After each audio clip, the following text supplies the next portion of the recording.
Hi,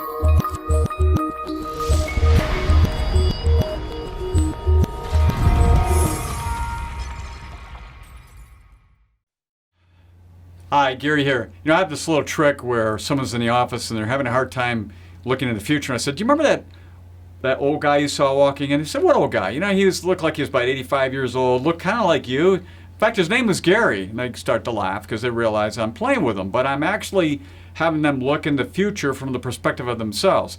Well, that came to mind thinking about this particular article that came up by Motley Fool. It said 3 money lessons I learned from hanging out with 80-year-olds. So this is a woman who, for 2 years, was helping her mother through the transition from, nursing home to skilled care and so forth. And she was there hanging out with these 80-year-olds and learning from them. So here's the 3 lessons.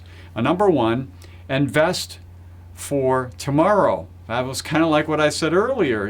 Take yourself out a number of years and think where you're at 20 years from now and look at it from that perspective. You'll be surprised how much you'll change your thinking about what you're doing today with your money. It really puts things in a very different perspective.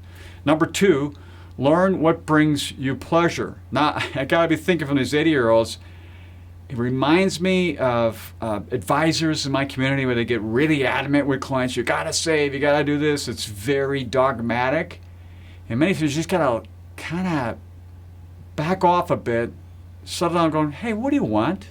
What do you really like? What brings you pleasure? Have your money go in those directions because your time is limited on this earth, and these 80-year-olds certainly know and have a lot more wisdom about this. And finally, don't be driven by fear. Gosh, it's so easy. It's funny how when your parents will say to you, when you're really upset, count to 10. I say, well, why would they do that? 1, 2, 3, 4, 5, 6, 7, 8, 9, 9, 10.